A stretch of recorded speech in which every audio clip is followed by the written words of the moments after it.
الحمدللہ رب العالمین والصلاة والسلام علی اشرف الانبیاء والمرسلین وعلی آلہ وصحبہ اجمعین اما بعد فاعوذ باللہ من الشیطان الرجیم بسم اللہ الرحمن الرحیم۔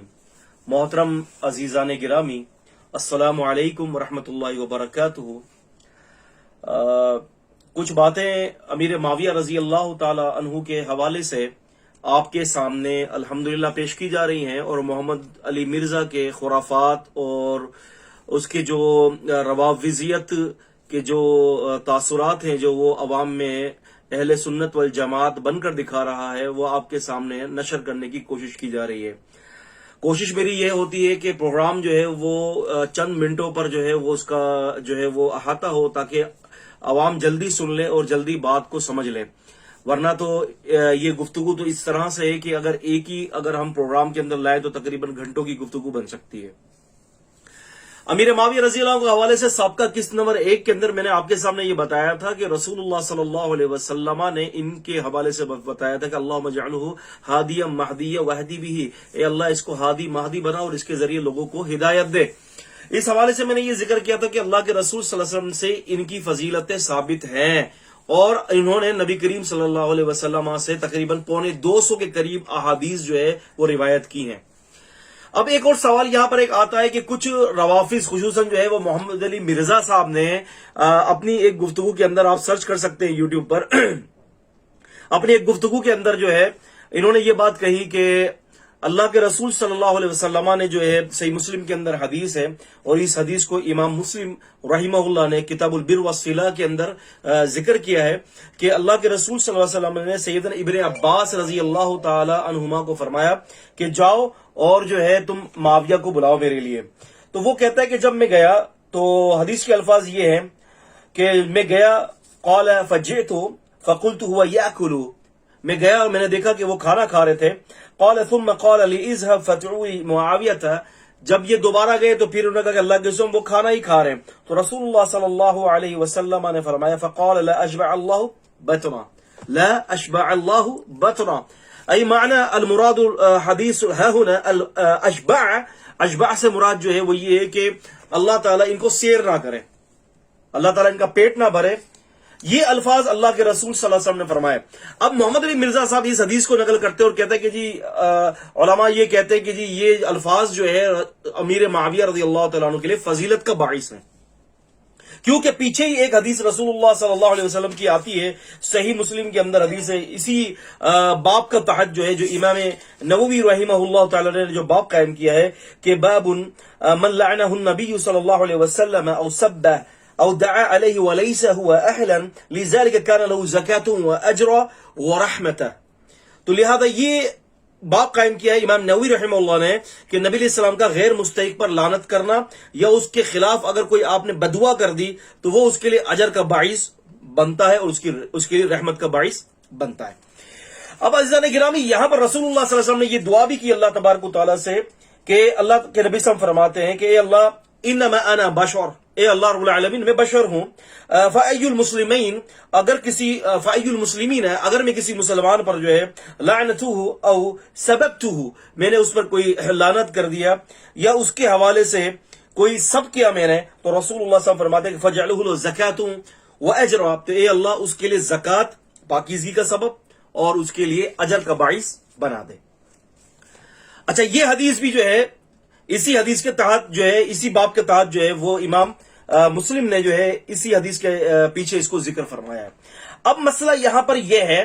کہ کیا یہ الفاظ جو رسول اللہ صلی اللہ علیہ وسلم نے ان کے لیے فرمایا کہ اے اللہ اس کا پیٹ نہ بھر، اور پھر باب کیا ہے کہ جس کے لیے اگر اللہ کے رسول دعا کرے بدعا کرتے اور اس کا اگر وہ اہل نہیں ہے تو اللہ تعالیٰ اس کے لیے اجر اور رحمت کا باعث بنا دیتا ہے۔ اب دیکھیں میں آپ کو بتاؤں، کیا امیر معاویہ رضی اللہ عنہ عالم الغیب ہے؟ کیا بتائیے، کیا امیر معاویہ رضی اللہ عنہ کیا عالم الغیب ہے؟ ان کو کیا پتا؟ اب دیکھیں ابن عباس جاتے ہیں، ان کو کہتے ہیں کہ جی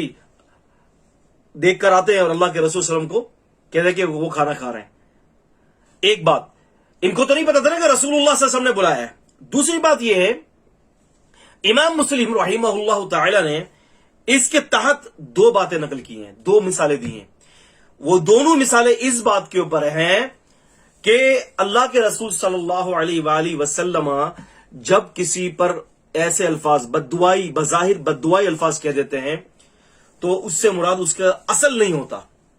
اور اگر اس کا جو حقدار نہ ہو بلکہ اس کے لیے رحمت کا باعث ہے۔ دو روایات اس کے بارے میں امام مسلم رحمہ اللہ نے جو ہے اس کے حوالے سے پیش کی ہے۔ ایک روایت تو یہ میں مختصر سناتا ہوں کہ ایک روایت تو یہ کہ ام سلیم کے پاس ایک یتیم لڑکی تھی، وہ اللہ کے رسول صلی اللہ علیہ وسلم کے پاس گئی اور اللہ کے رسول صلی اللہ علیہ وسلم نے اس کو فرمایا کہ آپ نے فرمایا کہ تیری عمر بڑی نہ ہو۔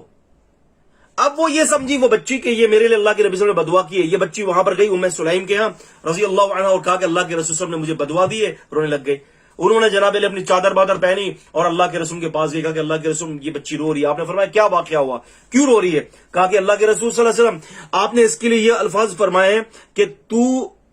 تجھے جو ہے وہ بڑی عمر نصیب نہ ہو۔ تو رسول اللہ صلی اللہ علیہ وسلم کی یہ حدیث ہے، آپ صلی اللہ علیہ وسلم فرماتے ہیں قال فضحك رسول اللہ صلی اللہ علیہ وسلم، آپ صلی اللہ علیہ وسلم اس بات کے اوپر جو ہنس پڑے، ثم قال یا ام سلیم، اور آپ نے فرمایا کہ اے ام سلیم،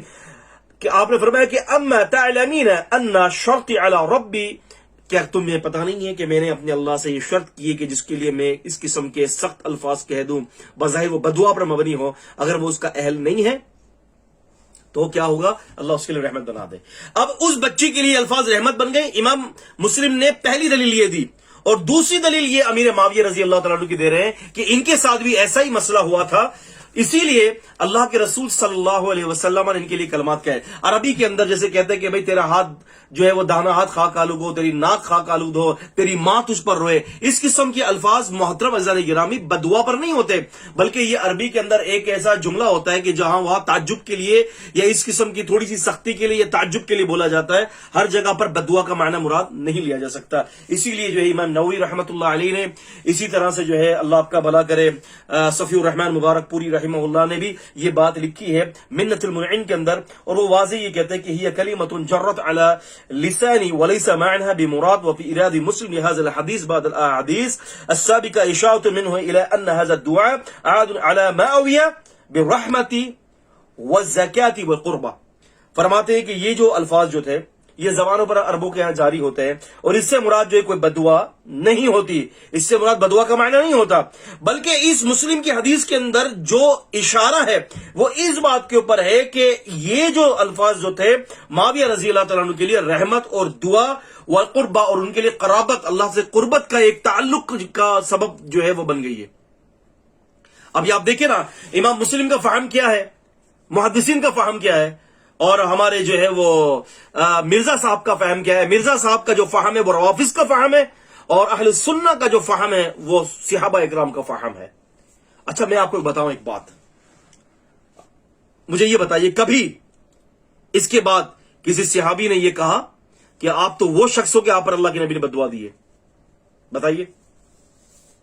تو پھر زبردستی ان کو بددعا کہتے ہوئے اور محدثین کے اپنے مناہج کو، ان کی جو منہج جو ہے اس سے ہٹا لینا اس حدیث کو، اور اپنے معنی اور مراد کو اخذ کرنا 6 معنی والی۔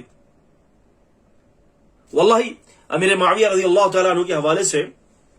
ہم یہ بات آپ کو بڑے رسوخ کے ساتھ کہہ دیتے ہیں، بلکہ ان کی ذات کے حوالے سے یہ بڑے ہی رسوخ کے ساتھ میں یہ بات کہتا ہوں کہ امیر معاویہ رضی اللہ تعالیٰ عنہ کے لیے فضیلت ثابت ہے، ان کی فضیلت کئی اور مقامات سے بھی آتی ہے۔ لہذا اگر کوئی شخص اس میں کوئی اعتراض کرتا ہے آ کر ملاقات کر لے، امیر معاویہ رضی کے حوالے سے ہم بات کریں گے انشاءاللہ، اس سے لا باسا انشاءاللہ۔ الحمدللہ انا موجود فی الپاکستان، الحمدللہ، بارک اللہ فیکم، السلام علیکم ورحمۃ اللہ وبرکاتہ۔